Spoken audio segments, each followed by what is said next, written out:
Hello, this is Dylan Moore with IridaTV coming to you today. It is Tuesday, September 20th, 2022, and I've got Mark Herr from the Center for Self-Governance back on because I wanted to talk to him about a thing that he likes to talk about a lot, which is systems. Mark, thanks for coming on to talk about systems. We're going to talk about airplanes today. Dylan, thanks for having me on IridaTV. Yeah, let's talk about planes and systems. Let's do it. Mark used to be a airplane mechanic in the military. Was it just in the military, or did you do like a private thing too?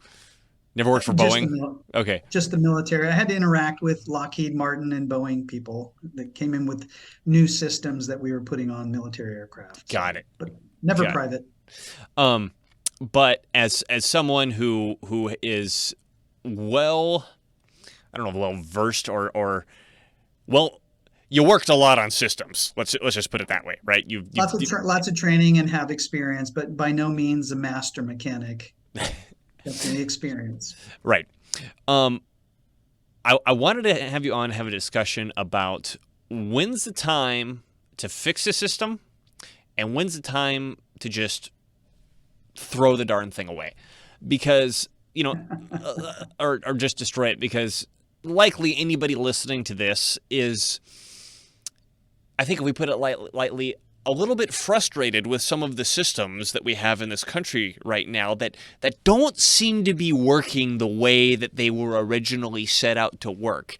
And the feeling that a lot of people have, and I was certainly in this camp before I took your training from the Center for Self-Governance, is well, these systems have gotten so bad and so out of control that it'd be better just to have no system at all than the system that we have now.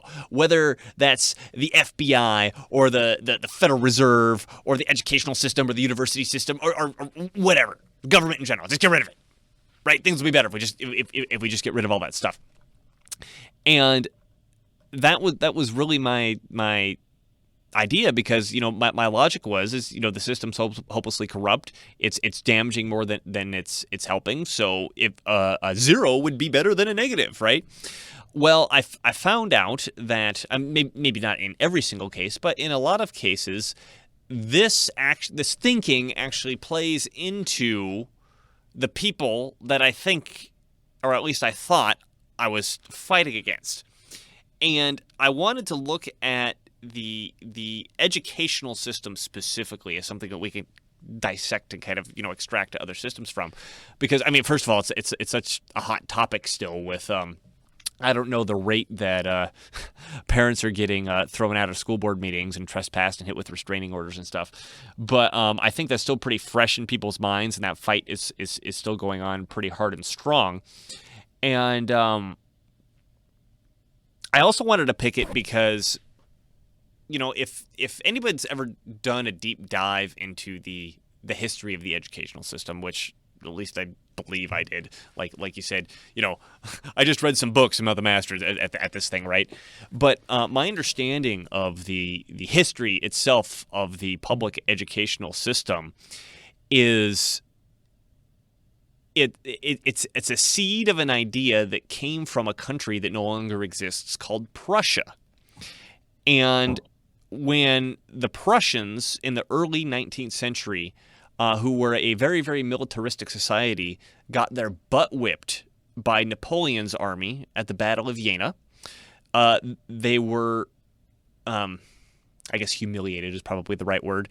And a man by the name of Johann Fichte, who was a professor at one of the universities there, and I believe ended up becoming like the head professor at Berlin or University of Berlin or something like that, he wrote an open letter, or a series of open letters to the German nations in general, but I think it was mostly aimed at the King of Prussia, where he said, my argument is that the reason we lost this battle against Napoleon is because our soldiers are too capable of critical thinking.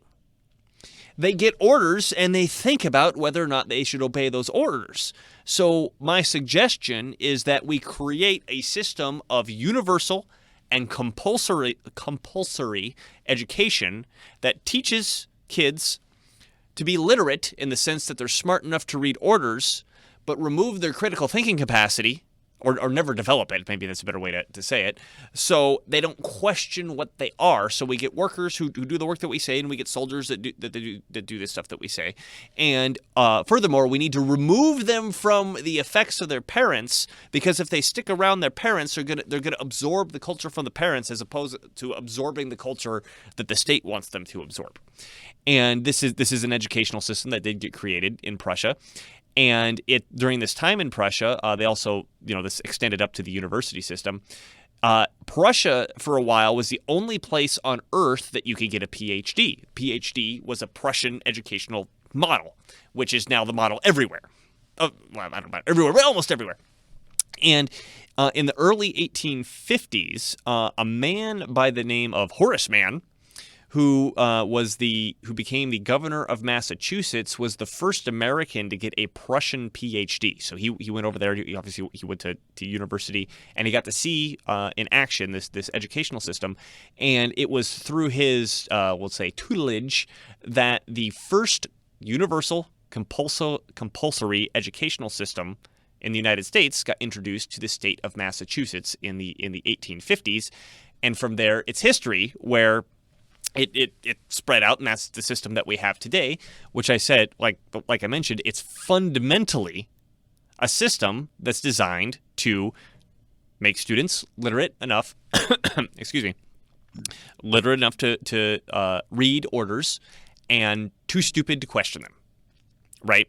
And so this was, from this angle, I thought, I very legitimately said, this is worse than nothing. This should be completely gotten rid of because it's deleting the critical thinking capacity of people. And I don't know how many of the parents that are getting dragged out of school board meetings are directly aware of the history that I just put out, but I have a feeling that people are starting to figure this out, is that critical thinking is not spewing forth like a volcano from the public educational system. And we're starting to see, or I mean, at least the feeling that I get is that there's a growing number of people who want to destroy the public educational system, maybe not for reasons I just described, but for at least the feelings that I just described, right? And we're starting to see this soap opera play out where we've got Team A, which, roughly is the parents, who are saying, okay, this is totally corrupt. We need to pull out our kids from school and homeschool them. We need to start suing the bonds of schools. We need to start suing these school board members and these teachers. And we need to be battling mask and vaccine mandates and CRT and Common Core math and just take the kids out of school so the whole thing will collapse. And from Team B, we see, okay, well, kick the parents out of the school board meetings, give them trespassing charges, give them restraining orders, put on the mask and vaccine mandates, and now, write letters to the Department of Justice to look into these parents as possible domestic terrorists, and blah, we're all fighting each other, right? So, Mark, how do we, are one of these two sides the right way to go here, or is there a third way out of here, or are we just everybody just getting played? Can you address that whole thing that I just brought up? Well, so the Prussian model of creating education and just giving enough education so people were able to follow the orders is accurate. In the creation of the United States, of course, there's a revolution taking place from 1776 up until 1783. But in 1779, Thomas Jefferson introduced a bill in Virginia called a bill for the more general diffusion of knowledge. And in this proposed system of public education, it would be tax funded for 3 years for all children, both male and female. Of course, that was unusual for the time because women were not expected to be educated, only the males. And so that was unusual. And then they were allowed to attend longer if the family or the parents could pay for it independently.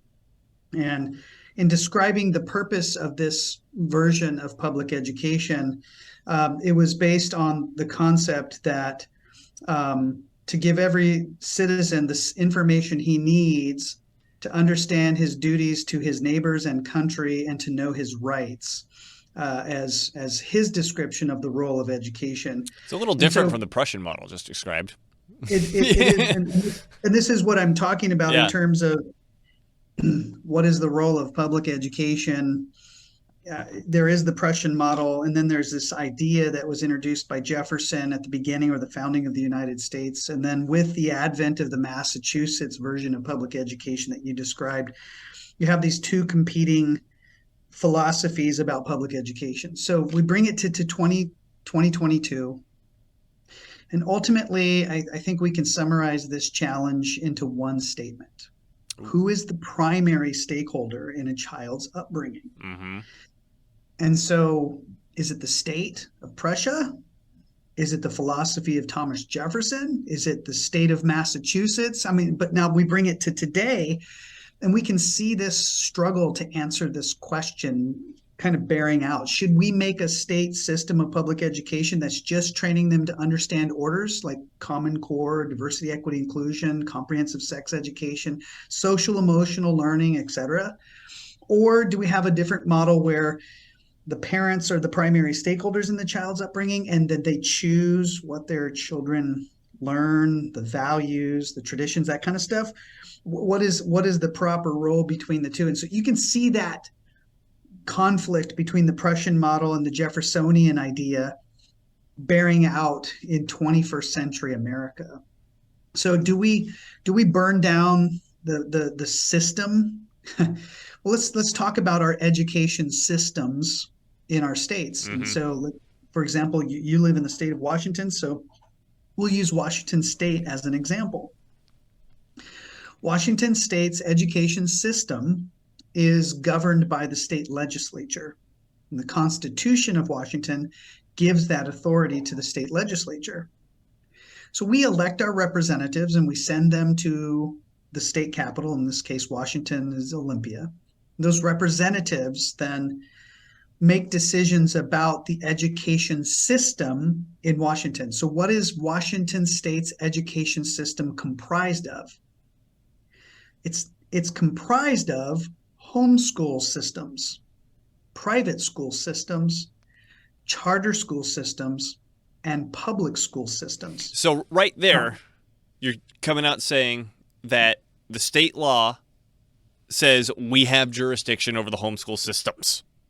No, that the legislature is the stakeholder in creating education systems. And so those systems become services to parents. Now, this is where things start to get cattywampus when we talk about the Prussian versus the Jeffersonian model of education. The parents were, by common sense, considered to be the primary stakeholder in the child's upbringing, while the state government is the primary stakeholder in the success of the state's education systems, plural. And the parents could choose from those systems on how they will be the stakeholder in their child's upbringing. In their upbringing, we would say education is one component: healthcare, discipline, sleeping habits, friends, right? You understand? Values, traditions, religion, etc. Education is one facet of that. And the Constitution of Washington gives the state legislature the authority to create and establish and maintain those systems: homeschool, private school, charter school, public school. And the parents then it's always been kind of, we've taken it for granted that the parents would make the choice. Do I homeschool my children? Do I private school my children? Do I charter school my children? Or do I public school my children? Our children, your child. Well, so when we talk about burning down the system, be careful about what system we're talking about. Because the education system comprises many subsystems. And those are just the four that we all know of. There are four others: normal schools, vocational schools, technical schools, etc. And within those systems, parents were given, I'm going to repeat this again, we took it for granted. Parents were the primary stakeholders in their children's upbringing. So we created these systems and they can choose. Well, what's happening right now within the system is the public school system is where the vast majority of the population will send their children. So teachers, principals, superintendents, school boards, state boards of educations, superintendent of public instruction, Washington State School Directors Associations, National Education Association, National Association of Secondary Principals, the American Superintendents Association, et cetera. You're running out of fingers, all Mark. have they all ran out of fingers, you guys. All those people in those associations and within those administrations have a vested interest in the success of my pinky, the public school system. Now, again, the common sense has been, or the thing that we took for granted over these decades, maybe centuries, is that parents are the primary stakeholder in their children's upbringing. And so the state legislature, who represents them, created these different education subsystems for parents to choose from. Well, these individuals who control this particular system, the public school system, they have a conflict of interest to protect that system. Follow me, okay? Yes. So when parents choose the public school system, there's a legal doctrine called in loco parentis. This is where the parent is choosing to give up temporary custody and guardianship of their child once the child legally crosses the sidewalk into the school district's personal property. Uh-huh. Now, for your parents and those of you who are listening, like, we should burn down the system, I want you to think about this carefully. The parent is choosing the public school system for whatever their reason. Maybe they're terrible parents. Maybe they have 3 jobs. Maybe their parents they can't handle having the kids at home. It's too much on them, their mental capacity, et cetera, okay? Whatever the reasons, they choose the public school system. The child is then legally, their guardianship is transferred to this system during the 8 hours or whatever number of hours. Then when the child leaves the school's jurisdiction, the child then becomes under the guardianship of the parent again. So the conflict that we're seeing in the United States right now, it's a conflict between those who are controlling the public school system and the parents who are choosing to give up their child in loco parentis to that system. So there are some things to consider here before burning down the system. 80+% of the American population chooses the public school system. That's a lot of people. That's millions of kiddos. And then make that, if it's a 2-parent household or 1-parent household or whatever it is, that's a lot of other human beings, right? Okay, so the key is in loco parentis. How do we solve the problem of transferring guardianship of my child and I send them to the public school and then legally I'm giving up guardianship? Maybe that's an area that we could work together as a society to fix that problem. Does a parent give up their guardianship merely because their child is attending a public school? Number 2, the associations that are influencing the protection of the public school system are starting to label parents as extreme for participating in the school district meetings, coming to the open public meetings. Maybe it's time to introduce a resolution that says, wait a second, parents are the primary stakeholders in their children's upbringing. The state legislature is the primary stakeholder in establishing and maintaining all these systems as services to parents. Maybe we should make a resolution proclaiming that partnership between parents and the legislature so that these associations, it reduces their conflict of interest of excluding parents from their children's upbringing by labeling them extreme and then using and manipulating the process to excrete them from the process. Number 3, our state legislatures, we elect these representatives to go and make laws regarding these things that you and I are talking about, whether it's homeschool system, private school system, charter school system, or the public school system. So why not go to the state legislature and say to your representatives, maybe we should make a law, like a fundamental law that says the state creates the systems, but their role is secondary and supportive to the parents' primary stakeholdership in their child's upbringing. Okay, these ideas are related to the system that is in place because of the Constitution giving authority to the state legislatures. And that's, Dylan, all 50 states are structured that way. So when we say get rid of the system, burn down the system, maybe we should look into the system to find out where the source of the problem is. Yeah, what exactly is going on here? And then parents are. Go ahead. No, I just wanted to emphasize stakeholdership is first of all, the question is, what is stakeholdership? So the word stakeholder means a person who has a vested interest in the success of the system. So I'm going to put my four fingers up representing Washington's 4 education systems for kids under the age of 18: public, charter, private, and homeschool. Okay, those systems, right? Who is the primary stakeholder has a vested interest in the success of the education system? That would encompass all of them. And then who is the primary stakeholder in the success of each of these subsystems individually? You could say that the parent is probably the primary stakeholder in the success of the homeschool system. But then who is the primary stakeholder in the success of the public school system? Remember all those fingers and I ran out of them? Okay. So the key here is the parents, all these fingers represent a education subsystem that they choose for their child and their family and their situation. The primary stakeholder over that entire is the state legislature. So the partnership technically should be between the parents and the state legislature, because the legislature is responsible for establishing and maintaining these subsystems as a service to parents.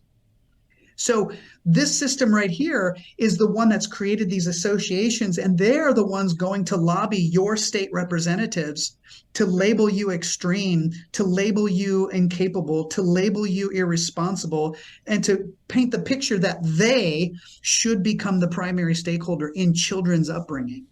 So systematically speaking, we should count the entire system, the subsystems, and then analyze who's the primary stakeholders, meaning who has the most significant vested interest in the success of the system. And then if parents are to become the primary stakeholders, we'll just stick with Washington for now. What flows downstream of that? If the parents are looking now and they're saying, okay, we don't like CRT, we don't like Common Core math, we don't like this crazy sex education, we don't like diversity, equity, inclusion, we don't like mask mandates, we don't like vaccine mandates, but when we run out of fingers too. There's lots of them.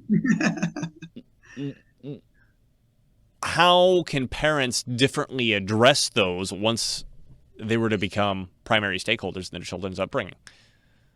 Well, okay, let's go back in time. We have taken for granted that parents are primary stakeholders, but it's never been enshrined. Now we're starting to see that we're being treated as not primary stakeholders. Does this make sense? Yeah, treated as like, who are you? What are you doing in here? Yeah, what are you doing here? You're a threat to us. So we have to, as parents, identify the threat and figure out how to mitigate that threat, or that perception that we are a threat. Okay. So number one, I suggest that go to your school boards that are right there in your community and ask them to pass a resolution recognizing parents as the primary stakeholder in the child's upbringing, while recognizing the state legislature as the primary stakeholder with the vested interest in the success of the education system. And that should be the primary partnership governing things moving forward. Okay, that's kind of step one. Step two is related to your state legislature, your representatives. They are being influenced by school board associations that influence the behavior of your school boards. And you'll never meet these school board associations. They're going to be located somewhere else, and they're going to be people that you never meet. Washington, D.C. or something, yeah. Yeah, you know what I mean? They're going to Yeah. be far away people making decisions who are interacting on a daily or weekly basis with your school board members, and then convincing them we provide the school board services that the parents can't and quite often don't. For example, advocacy. Your school board association is going to advocate on behalf of your school board members. Your school board members are part-time people. They don't have time to go to your capital and the state legislature to Hmm. advocate, not on behalf of the parents, on behalf of the school district, and not even the school board members. Okay. So they're representing the interest of the public school system. When they show up, they're not going there for the charter, the private, and the homeschool. They're showing up for the public school system. But parents, for those of you who are listening, you're doing homeschool for your kid, and some of you parents are doing private school for your kids, and some of you are doing charter school for your kids, and most of you are doing public school for your kids.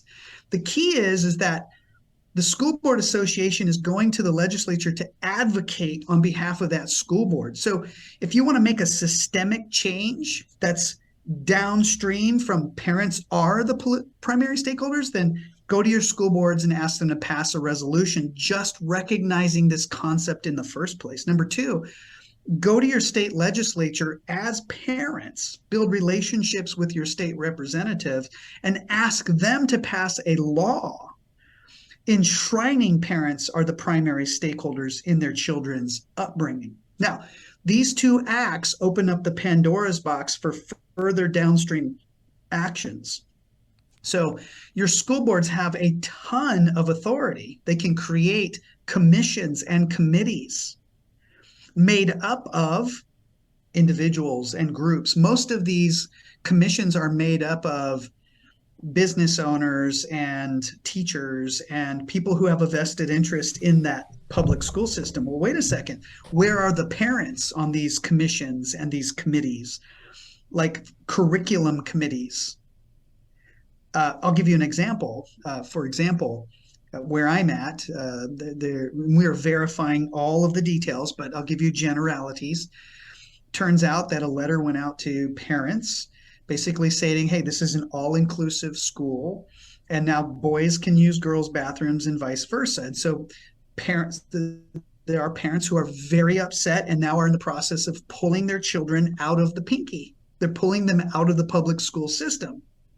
Now, there's going to be people going to the school board meeting to say, wait a second, your principal who works for you, who you hired, okay, through your superintendent, as telling parents this is an all-inclusive school where their children can now be going to the bathroom with different genders, et cetera, because it's all-inclusive.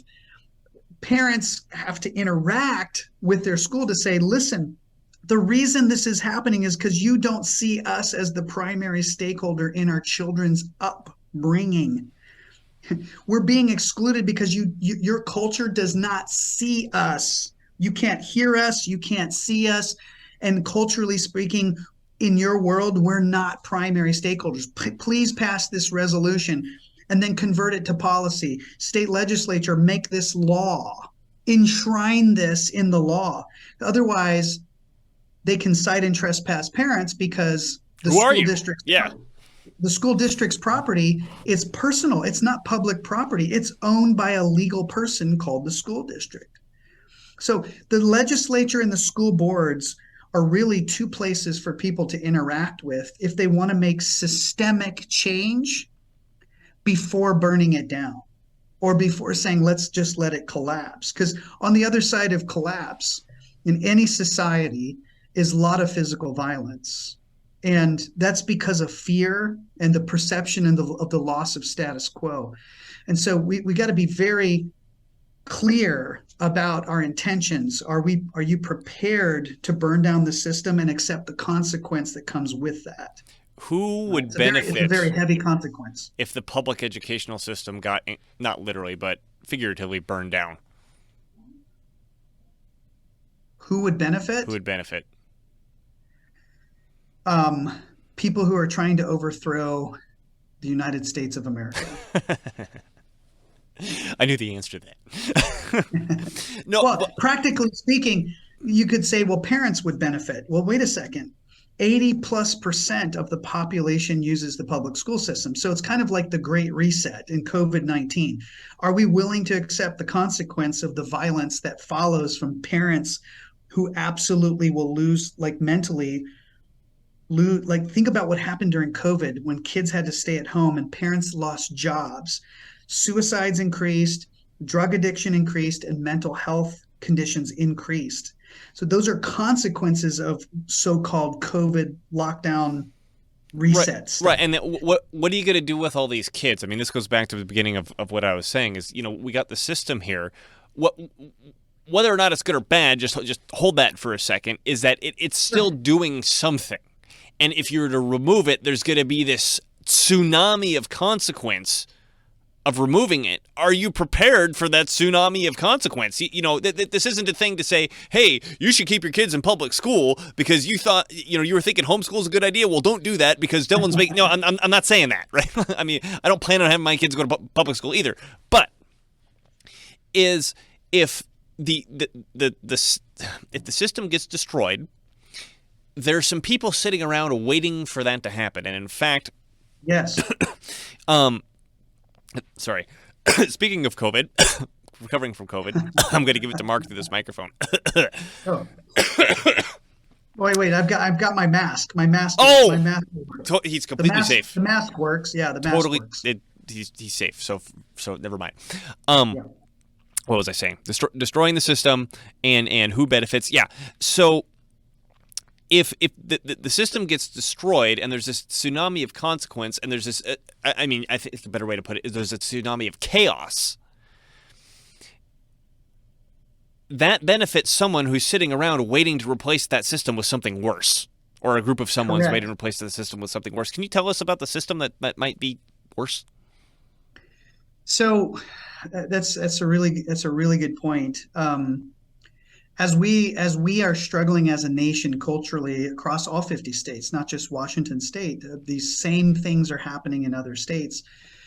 The argument behind the scenes is, well, this system doesn't work, so let's replace it with a new system. That new system is called one of three different names: Education Service District, a Regional Service District, or a Regional Service Agency.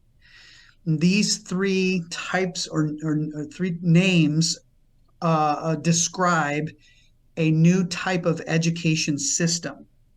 And this new system would regionalize public school systems and diminish the authority of your school board itself. And then just to pick that apart for a second. So when you say, regionalize it and remove power from the school board, what we're saying for what maybe a region is, a splattering of this county and a splattering of that county and a corner of that county over there, or a portion of that city with this unincorporated area. Yep. Yeah, and it takes the system out of the reach of the traditional representative government. I'm going to elect the people who represent me and unelect them if they don't, sort of system, right? What it does is it transfers more administrative control to bureaucrats like administrators, principals, superintendents, and teachers, and makes it harder for the parents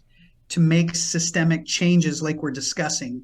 And again, the root cause, I would argue, goes back to parents are not considered the primary stakeholders within that system. Mm-hmm. And so the transformation is let's allow a certain amount of chaos, which, like COVID-19, parents are showing up because of vaccine mandates and then critical race theory curriculum and so on and so forth.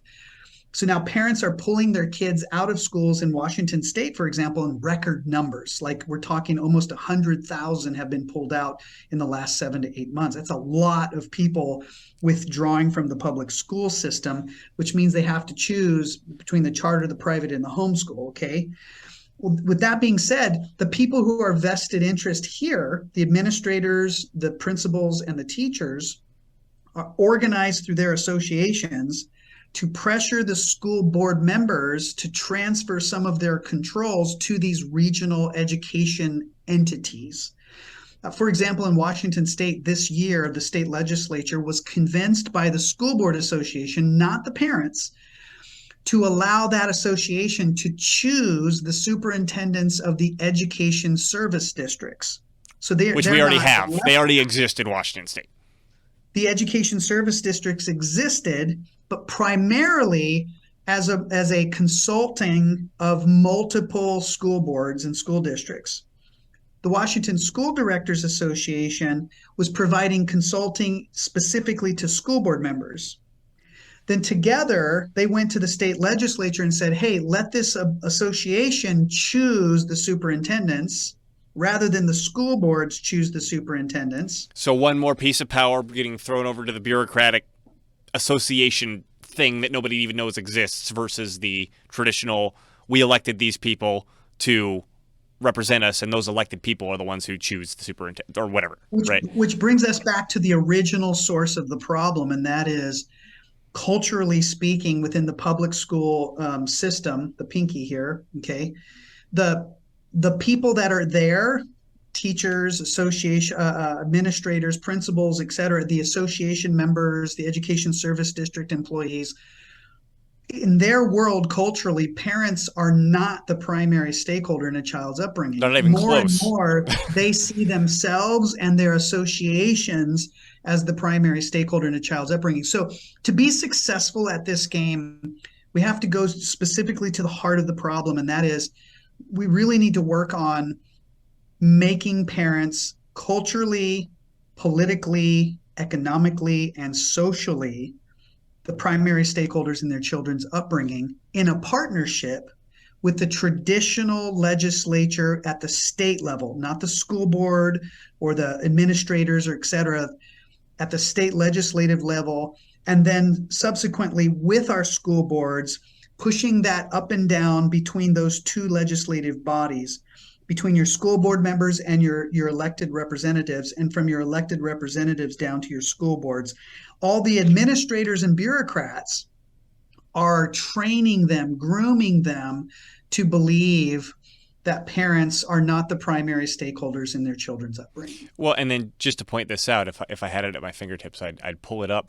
State law in Washington State as of 2022, January 2022, requires all school board members who we've talked about on a previous show, who must be members of the Washington State School Directors Association, WASDA, requires them to go to WASDA to receive, was it the diversity, equity, inclusion, CRT, and they have to go to WASDA to get this woke training by law as of this year. By law. Yes.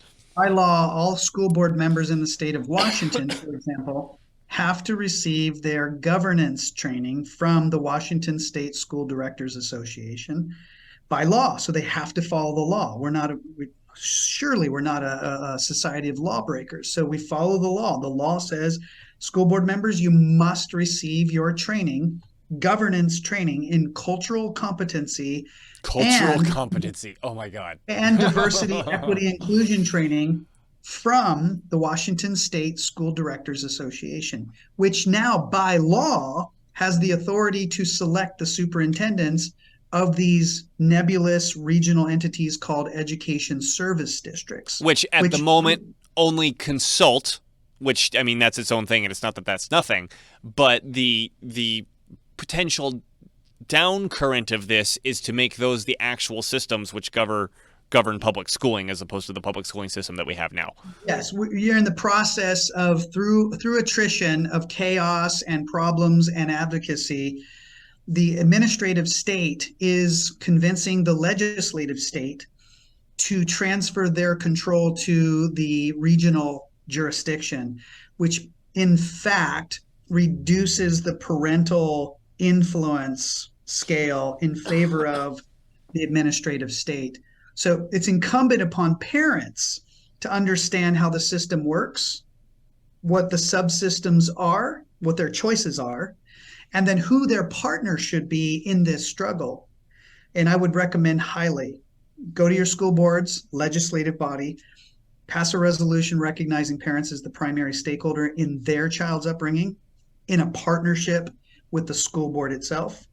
Go to the state, try to get it into a law. If you can't, start with a proclamation or resolution.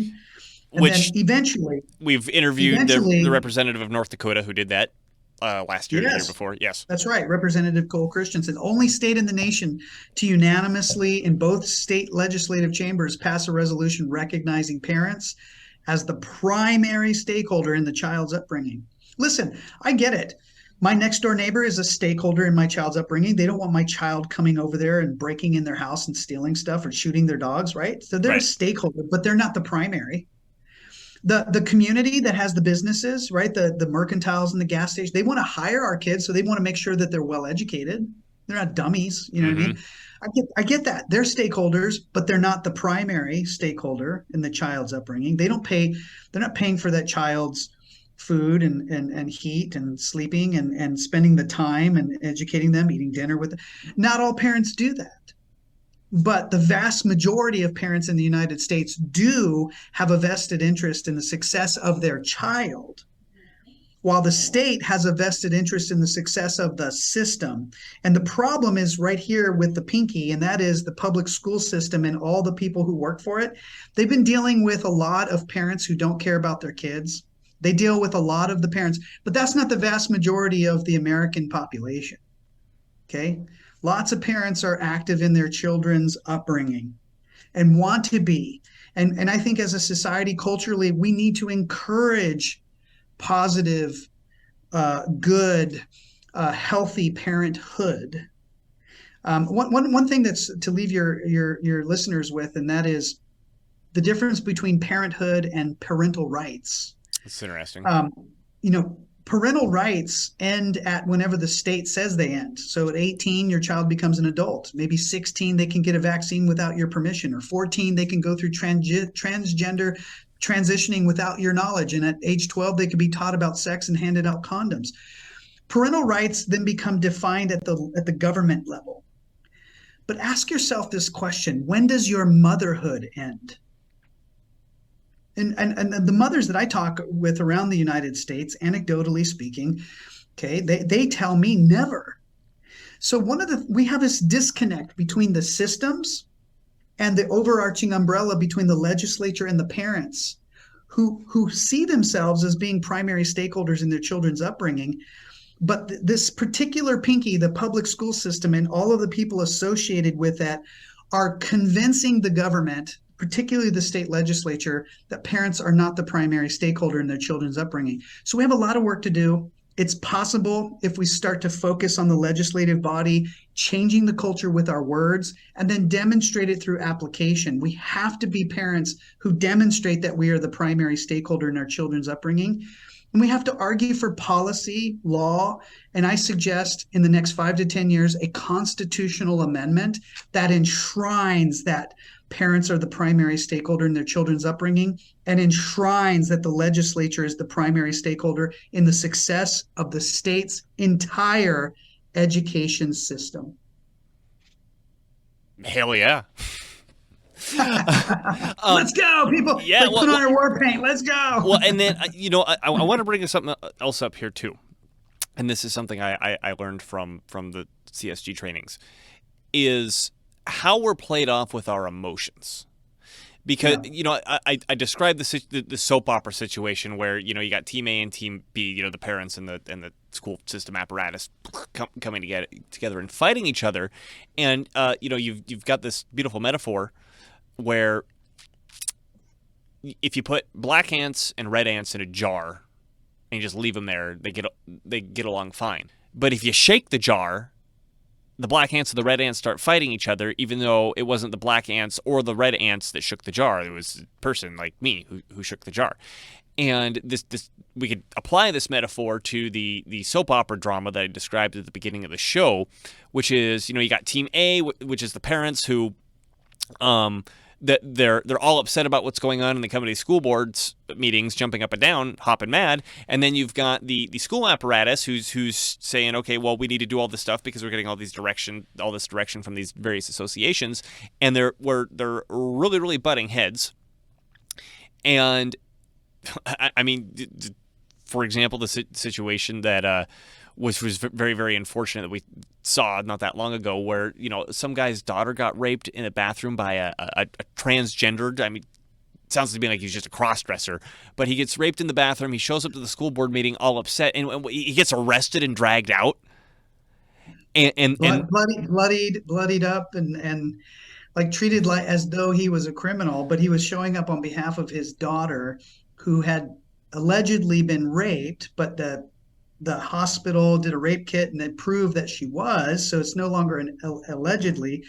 And the school was supposed to do an investigation, and they kept postponing it. And so he wasn't even showing up for critical race theory or anything of those kinds of things that were happening. He was showing up because his daughter had been raped, and he was wondering what the status was on the investigation, and he hadn't been hearing back. They weren't returning his phone calls, and so he was very frustrated because his daughter had been violated, right? With a very heinous crime, criminally violated based on a policy that was created by that school, right? That came from that school. And so what's happening is now is they're trying to protect their interest and limit liability so they don't get sued. And all this father is saying is, in loco parentis, I gave up guardianship of my child to you so you could provide me one of the services. And now what is the remedy here? And so he's treated as though he is a criminal. He's treated as though he was a terrorist. And it was literally, that event was used as an excuse in a letter from the National School Board Association to write to President Biden saying, hey, we've got domestic terrorism threat in the United States. And they referenced that situation with that guy. Like, how is that domestic terrorism? Right? How is that a criminal act? Like, I get passionate about this because I have young daughter and stepdaughters, my wife, and I think about if somebody were to violate them, what sort of reaction you would have. Yeah, and I've thought about it myself. How would I empathize, like, with the school board trying to protect the school interest, and this father who's like, I'm trusting you guys to do an investigation so you can bring justice. My daughter's been violated. What's the status? And now they're like, again, they're playing this game. And so he's becoming agitated. I'm like, I'm starting to wonder, I think from a human nature standpoint, I would too.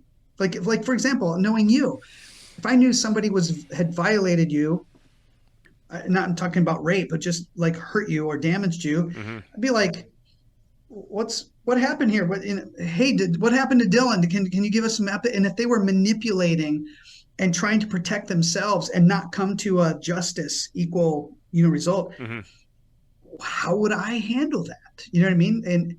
And people saw that on the video of him being arrested, and they were frustrated, and then he's bloodied, and then he was put out for the media, and then he was used as a prop to justify domestic terrorism, weaponization of DOJ and FBI, and do you know what I mean? It's like at the beginning, I can't believe this, and you're like, I really can't believe this, and like, well, it just keeps going. Where you're like, I thought I couldn't believe it. I thought it couldn't get any worse, but believe that. Yeah. Surely that's not the case, right?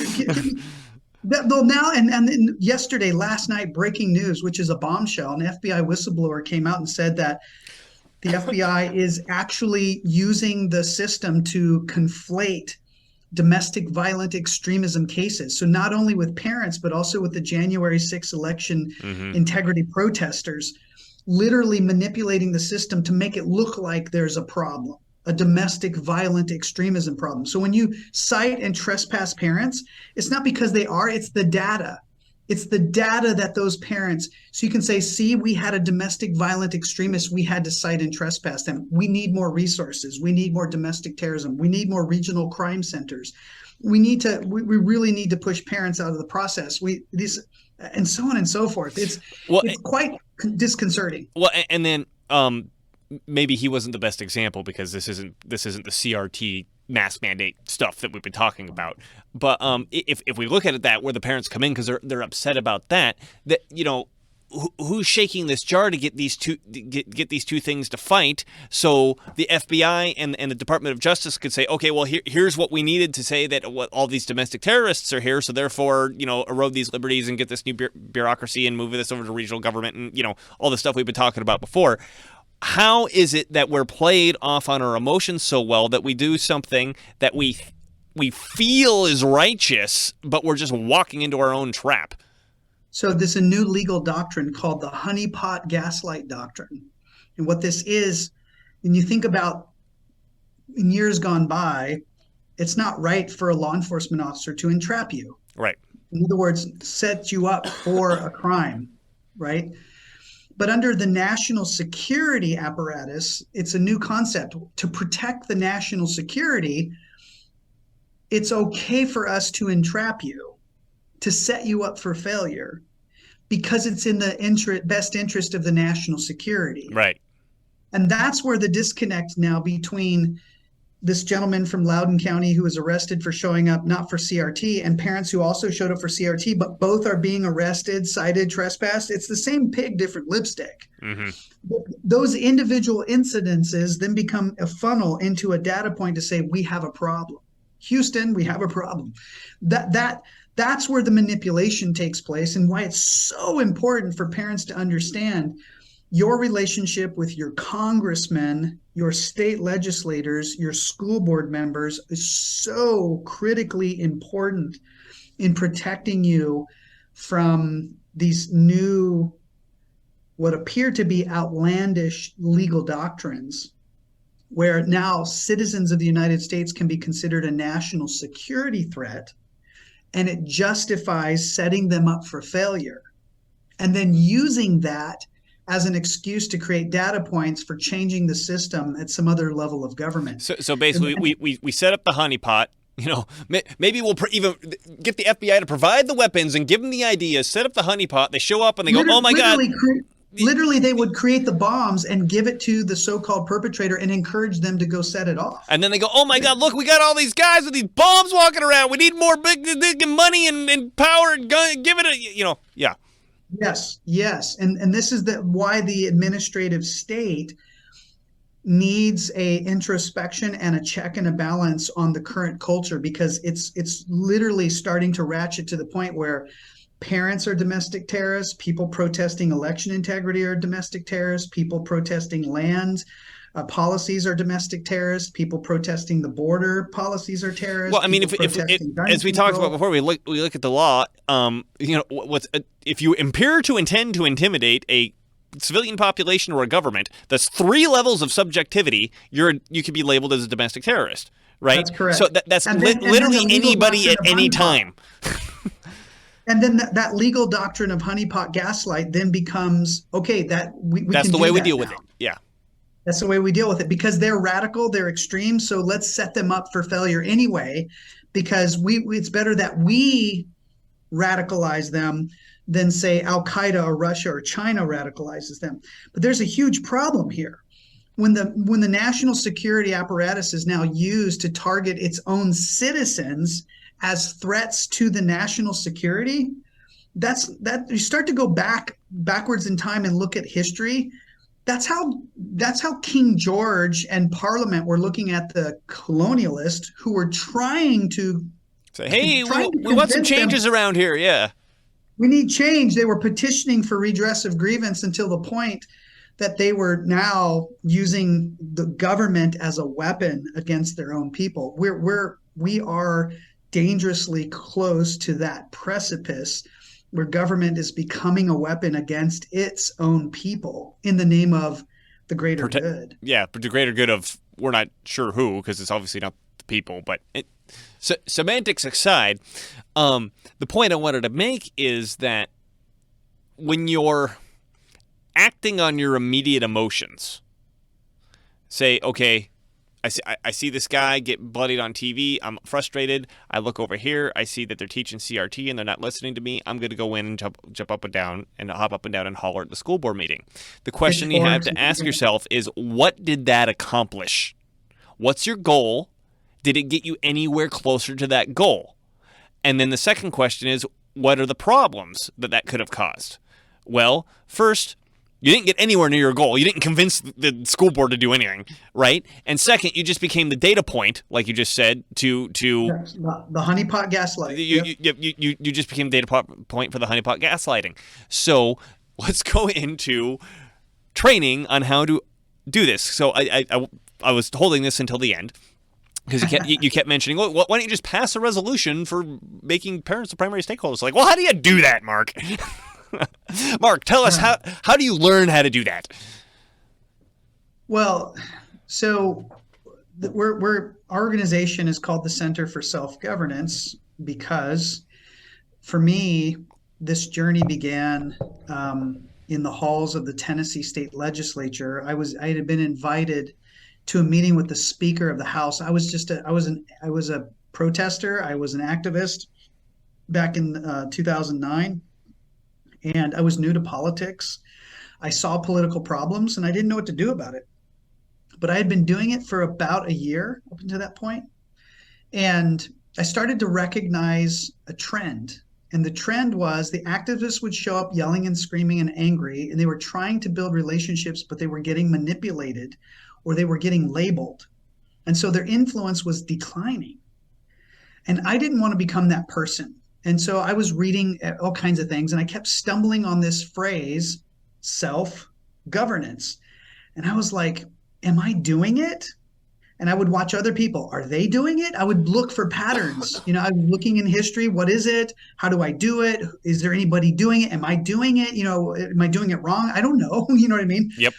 So I got a call from the Speaker of the State House of Tennessee because I was effective and the other activists weren't. And I don't want to go into how I was being effective. I was just trying to think differently. I was trying to think unconventionally. Out of the box, okay? And mostly was trying to understand what self-governance is. What does it mean, and how do I do it? I knew because that when I went to that meeting, she was going to manipulate me, the Speaker, that she was going to say, you can have anything on this wall, any one of those colored soundboards, except for the phone, Mark. You can have any one of those sound phone boards, but you cannot have the phone. And it was related to a bill, okay? And I was getting intelligence from other state reps saying, this is what she's going to do. This is what she's going to do. Don't fall for it. Don't fall for it. So then I concocted my own strategy. I was like, okay, this isn't my baby. I don't live and die for this thing. I'm going to counter her manipulation. I'm going to counter do it. Just as an experiment, just to see if I could do it, because I'm not elected. I was nobody. But for some reason, I was effective. You know what I mean? And so I said to the Speaker on the phone, Speaker Harwell, can I invite 11 other activists from around the state who, because we all have different issues, and maybe we can sit around the table and we can brainstorm. She's like, absolutely. Go ahead. Bring them all. And I knew that what would happen is that she would say, you can have any one of those blue, gray, or dark blue soundboards, just not the phone, Mark. And you knew you knew that your people would fall for it. They would fall for it. Yep. They would all start arguing with each other, and then she would now be in control of us. So what I did was I already knew what she was going to do. And so for me, I wanted to see if any of the 11 would not fall for it. And I was going to call for a break. And during the break, I was going to ask that person or group of people, hey, do you want to form a team so that we can figure out how to be self-governing? Because I don't think this is how we do it. Wait. So let me get that straight. So you didn't tell them. You walked into the meeting, saw who fell for it, saw who didn't, called a break, and took together the people who didn't. I literally did that. Mark. That's literally what happened, because I knew that we were coming in to be manipulated, and that we're going to play off our human nature, and we were all going to fight over the phone, and kind of like little kids, you know what I mean? They're going to fight over the toy. And so I wanted to see who didn't react to that, and I was like, maybe they would be interested in how do we figure out what self-governance means so that we can interact in this manipulated world, you know? And there was one person, her name is Michelle Perkins, and she and I together co-founded the Center for Self-Governance. And since that day, literally our textbooks say, experiment in self-governance. And then I tell people like you, Dylan, thanks for joining me on the pathway to self-governance, because I still feel like our organization is still figuring it out. So I'll leave your audience with a couple of things. To be successful at this in this crazy world where everything seems out of whack, there are 3 self-governance principles that we've discovered so far. And not that we're the experts. It's been our journey, and this has been our discovery. So I want to share it with you. The first self-governance principle is, before you try to govern your school board members, govern yourself first. Mm-hmm. Before governing others, govern yourself first. It's the most important self-government principle there is. If you want to be successful, govern this first before governing them second. And this will open up a Pandora's box to you of opportunities, because you're setting your agenda aside. You're setting your emotion aside. And now you're bringing in the second self-governance principle into the relationship. And that is, do I love your liberty as much as my influence? Or do I love my influence more than your liberty? I'm talking about me. I'm not talking about Dylan or the school board members or those evil bastards from the pit of hell from the school board association. I'm not talking about them. I'm talking about me. And in this relationship, that opens up a Pandora's box of empathy related to what your school board members are facing. Let me tell you, they are in a vice grip of legality. It's what I call two-face, body politic, body corporate. And if you want to learn that stuff and you want to be self-governing and join us on this experiment and pathway to self-governance, then consider our structure of government classes on the school specifically, or the city, if that's what you're focusing on, or the county government, even the state government, regional government. Whatever structure of government you're wanting to learn, govern yourself first before governing others. And do you love their liberty as much as your influence? I recommend you learn the structure of government. The third self-government principle that we've learned, and specifically in our leadership training, is to think and speak of government as a system and not a person. You know, as we've had this conversation today, in my own mind, in the back of my mind, as I'm governing myself, I keep wondering, am I speaking more about them or more about the system in my conversation with you and your audience? It's really important that when you're conversing in the political world, that you are thinking and speaking of it as a system and not a person. The reason for that is because when you think of government as a person, it becomes very personal, very emotional, and you will do some of the strangest things, getting angry, making threats, and all these kinds wanting of revenge, things. and yeah. And then you spend your energy, I'm going to take over the school board. Then you take over the school board. Then you become what you hate. Then people hate you. And the vicious cycle just repeats itself over and over again. So these three self-government principles are the first step. I would counsel anyone who wants to be successful at these strange problems. Govern yourself first before attempting to govern others. Number two, self-introspection. Do I love your liberty as much as my influence? Because if I love my influence more than your liberty, I'm willing to manipulate you. I'm willing to treat you like the father in Loudoun County. I'm willing to shut down your businesses and not be so concerned about citing and trespassing you in Honeypot and Gaslighting. I'm willing to do the craziest things to you. And third, to learn to think and speak of government as a system and not a person.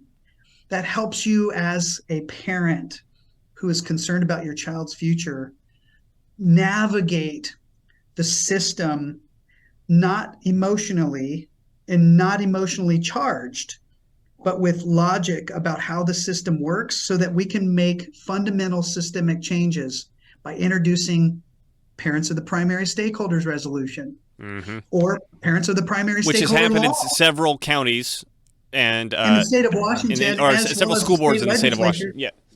And the state legislature in North Dakota and school boards in South Carolina, et cetera. So starting to spread across the nation. Awesome. So if you want to go down this pathway of self-government with the Center for Self-Governance, realize that we are experimenting on what it means and how to do it. We've discovered three principles. We built it into our training program. We can teach you the structure of government, whatever level, and we can teach you leadership and self-governance so that you can be effective at identifying these problems in the system and coming up with solutions for you, your family, and your community. And I want to say something on the level of effectiveness before we end. And you've heard me tell this story before, but for someone who's listening to this for the first time, I want to say it again, which is when I took the courses that I've taken so far. There are more that I have to take from the Center for Self-Governance. I had some homework, which was to talk to, if I'll use the language correctly, some governing individuals, right? And I decided I was going to talk to a county council member. And I also decided I wanted it to be one that was on the opposite end of the political aisle for me, right? Just challenge. And first and foremost, I didn't realize, so I sent out 4 emails to county council members. All 4 of them got back to me saying yes, they would get on the phone. And I was like, I don't have time, real for you, right? And then isn't that an unusual circumstance where you don't have? I had 100% success rate on that step. Whoa, okay. And then I picked 2 to talk to the 2, and there's this idea that these guys don't have time for you. They don't want to have anything to do with you. The first one, I had to tell him I needed to get off the phone. I'm like, I gotta go back to work. Like, this has been fun, but I gotta go, man. And isn't that rare? First of all, they responded back. Number 2 is that that you had to counsel you, like, I gotta go. I gotta go now. Because most of the time, politicians, as we label them, I would say the governing, they're the ones telling you they have to go. Right. Think about that. That's great. And then I won't say exactly what the homework was. You can take the class to figure that out. But going into the homework was, as Mark has pointed out, don't bring up your issue. Like, this is someone from the opposite end of the political aisle for me, right? If whatever issue I bring up, it's just going to turn into a fight. And I mean, he represents the other side. So why? I mean, he's just not going to listen to me. So why would I even bother? And these people, I think you pointed this out too, they are used to day in and day out of people showing up and just griping and yelling at them. Right? Whether they're normal people or crazy people or whatever. And if you just show up and say, hey, tell me about yourself, and you don't bring up any issue, you are like this blast of fresh air that they haven't had since they got elected. Right? And I wanted to emphasize the second conversation I had, because this is with a county councilwoman who, during the Summer of Love, when all the cities in the country were burning down, and we had a literal insurrection in in Capitol Hill in Seattle, and the governor comes out on TV going, "Well, I didn't know anything about that." People are throwing Molotov cocktails, and this councilwoman made this open statement supporting people throwing Molotov cocktails for cultural competence reasons. Let's use the language you used earlier. This is the person I spoke with, just completely on the total opposite end of the aisle for me, right? And I didn't bring up any issues. I just asked the questions. And at the end of the conversation, this is one conversation I had with this person, she was asking me for advice. And somebody who's on the complete opposite. I was like, whoa! So you had 3 major successes in just that one training exercise. That was an exercise. I didn't have a strategy. I didn't have a plan. I wasn't like, okay, let's accomplish X. I was just doing the exercises. You followed the instructions. Exactly. So our leadership and self-governance training is to teach you how to govern yourself first before governing others, how to love their liberty as much as, not less or more, but as much as your influence, because your influence matters. Mm-hmm. It does. I mean, that's to me, that's so empowering that you were able to. Yeah, I suddenly had influence on the spot. I was one conversation. I had influence over this person. And it literally started with you governing yourself first. Yes. And that's the reason for Center for Self-Governance is how do we make change in our society that's positive, forward-thinking, optimistic, future-focused, etc. And that's such a great example of how our leadership and self-governance training empowers individuals, whether they're elected or not, to be self-governing and produce that kind of fruit. That's like a fruit, and it's tasty, and people are excited by that. It's like, I want to experience that kind of success too. Yeah. And not that you would agree with her now a particular issue, but you do have the credibility of someone who's not elected, who's not employed. You're not a bureaucrat. You're not in the administrative state. But the same could be said for parents too. You see something wrong in the school and it's affecting you personally, your natural reaction is personal and emotional. Mm-hmm. In this case, I would counsel you, if you want to be successful and prevent these things from occurring in the future, learn the structure of government and learn leadership in self-governance. And you will learn all of that at the, what's the website? centerforselfgovernance.com. That's where you need to go to find it out. And then as an aside, Mark doesn't emphasize this enough, there's classes on the website. There's scheduled classes. If you call them, they will schedule a class for you. So don't look on there and go, oh, well, they don't have any in my area, so I don't know what to do. Call them, email them or whatever. Say, hey, I want to do a class. They'll work with you to set one up, right? Yep. I'm so excited about the 2023 and Center for Self-Governance. Some of the organizational changes we're making so that are streamlining people's interest to becoming leaders in self-governance is super exciting. So a lot of changes coming this coming year to really help people make this leap into self-governance. That's awesome. Well, Mark, this has been a fascinating conversation. I love it when you come on because the I don't know if you told me new information or it's just I didn't hear it enough times that I didn't pick it up the last time, but I learned a lot in this conversation, even though I've been to your classes before. Yeah. So this has been Dylan Moore with IridaTV, which you can find at irida.tv to check out all of our new stuff and follow us at the social media of your choice there. And I've been interviewing Mark Herr from the Center for Self-Governance, which you can find at centerforselfgovernance.com. And thank you for watching, and we'll see you next time.